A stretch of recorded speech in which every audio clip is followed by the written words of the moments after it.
Bismillahirrahmanirrahim. Kanthi nyebut asmane Gusti kang Maha Welas lan Maha Asih. Assalamualaikum warahmatullahi wabarakatuh. Kali ini kita akan mencoba membahas suatu surat yang berada di dalam Al-Quran, yaitu Al-Kautsar. Surat ini berisi atau menceritakan tentang suatu kemuliaan, suatu nikmat. Apa itu nikmat? Nikmat sangat banyak sekali rupanya. Ada nikmat kesehatan, nikmat kerezekian, nikmat kedudukan, nikmat pasangan, nikmat anak keturunan, dan lain sebagainya. Yang tentunya semua itu sangat dirindukan oleh semua manusia. Bukankah nikmat yang disebut nikmat itu adalah suatu yang manusia impikan, suatu yang manusia rindukan? Jika di sisi Allah Subhanahu wa Ta'ala, orang antara negatif dan positif itu dianggap sama. Dalam artian sama seperti ini, teman-teman. Kamu memohon suatu hal yang negatif atau suatu hal yang positif, itu di sisi Tuhan untuk mengabulkan hal tersebut itu sama isinya, atau sama kekuatannya, atau sama mudahnya. Jadi tidak ada manusia yang buruk dan tidak ada manusia yang baik. Semua bisa berubah, semua bisa bermanifestasi dari buruk ke baik dan dari baik ke buruk. Banyak cerita yang menceritakan tentang hal tersebut yang mungkin di lain kesempatan bisa kita cari atau kita berikan satu persatu cerita-cerita yang menginspirasi seperti itu. Akan tetapi kita tahu sendiri bahwa Umar, sahabat Nabi Muhammad, itu dulunya orang pembunuh atau preman, atau rajanya preman di daerah Arab sana. Akan tetapi ketika beliau berkumpul dengan Nabi Muhammad, itu beliau menjadi orang yang sangat mulia, orang yang sangat baik, bahkan dijanjikan surga nanti ketika beliau meninggal. Jadi apa yang sebenarnya kita dapat dari intisari sahabat-sahabat tersebut? Yang kita dapatkan adalah suatu karakter atau suatu sifat seseorang itu berubah berdasarkan apa yang ada di lingkungan sekitarnya, apa yang dilakukannya, dan tirakat apa yang dijalaninya. Beliau ketika bertemu Nabi Muhammad, melihat kehalusan Nabi Muhammad, dan akhirnya berada di lingkungan Nabi Muhammad, diajari ilmu-ilmu tentang kebaikan, ilmu-ilmu tentang agama Islam dan lain sebagainya. Akhirnya Nabi Muhammad memberikan suatu kabar berita bahwa Umar kelak akan masuk surga.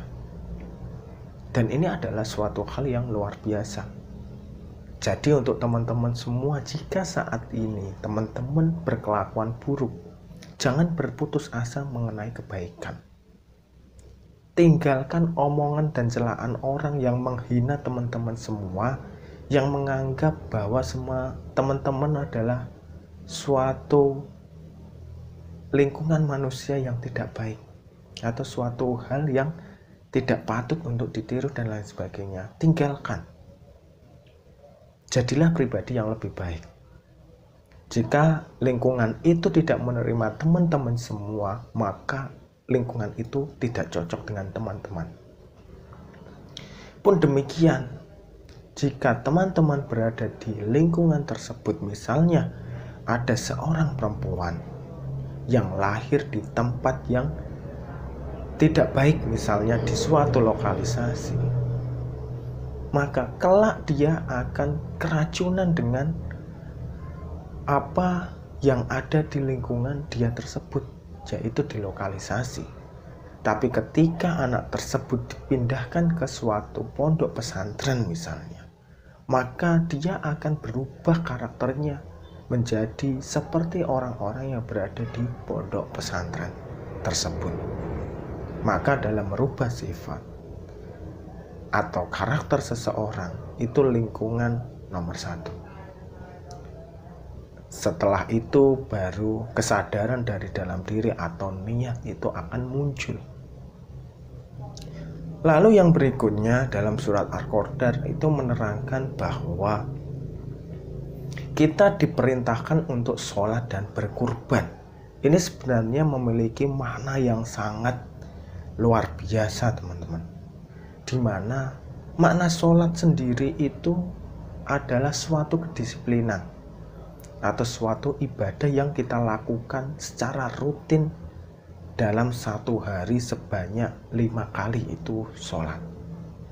Itu belum kita melakukan suatu hal yang sunnah.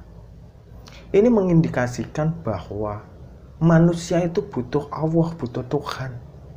Kita diperintahkan untuk berdoa, memohon kepada Allah, berdoa untuk diberi kenikmatan, berdoa untuk diberi jalan yang baik, berdoa untuk selalu berada di jalan kebenaran dan lain sebagainya. Ini adalah doa. Dan Allah juga pernah berjanji bahwa siapa yang berdoa itu akan dikabulkan. Maka jika kita ingin berdoa, berdoalah sesuai dengan apa yang ada di dalam isi kita. Apa yang ada di dalam isi hati kita, keluarkan secara penuh. Mintalah kepada Allah Subhanahu wa Ta'ala dengan rasa ikhlas, rasa yakin bahwa doa kita akan dikabulkan oleh Allah.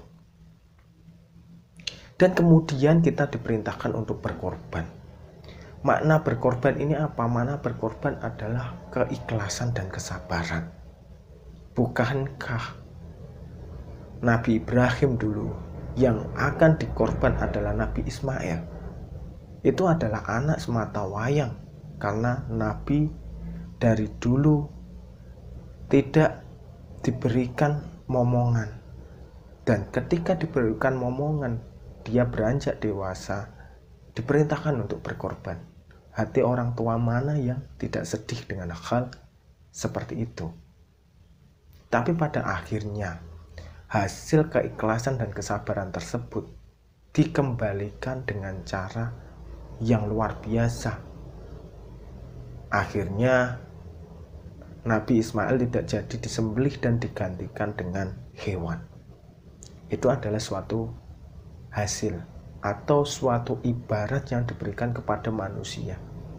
Jika kamu mau menerima perintahku, kasarannya itu Allah bilang seperti itu, maka saya akan mengganti nikmat yang luar biasa atau kebahagiaan yang luar biasa kepadamu. Ini tidak lain jika teman-teman melakukan suatu tirakat atau lain sebagainya. Ini teman-teman mengorbankan suatu kebahagiaan teman-teman. Mengorbankan waktu berbuka misalnya. Mengorbankan waktu bersenang-senang, mengorbankan waktu makan-makan dan lain sebagainya. Ketika berpuasa, maka itu akan diganti nikmat ketika kita berbuka. Jadi makna kurban sendiri itu memiliki makna yang luar biasa.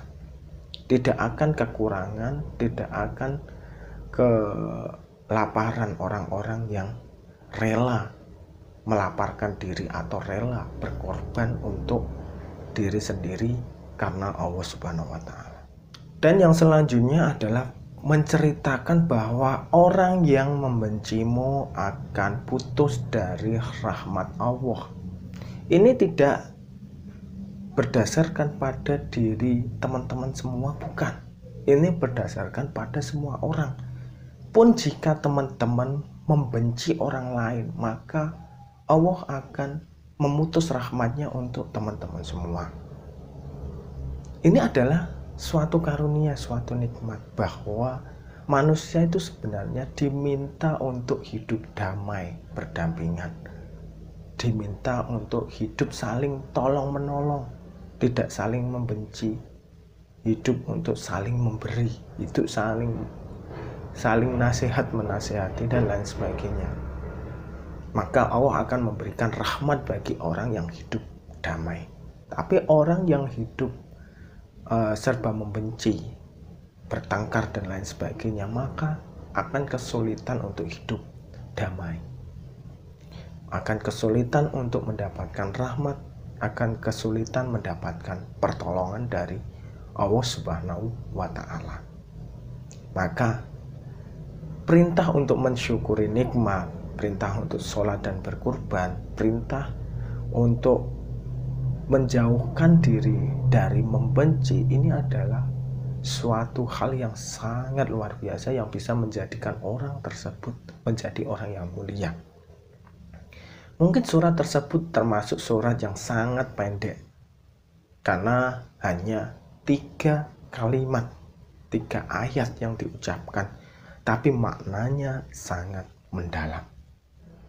Tidak heran jika banyak orang yang menggunakan Al-Kautsar atau surat Al-Kautsar ini itu sebagai bentuk kemuliaan, bentuk wirid untuk mencapai kenikmatan atau mencapai keridhaan Allah dalam memperoleh rahmat. Biasanya wirid yang digunakan salah satunya adalah untuk merekatkan hubungan suami istri.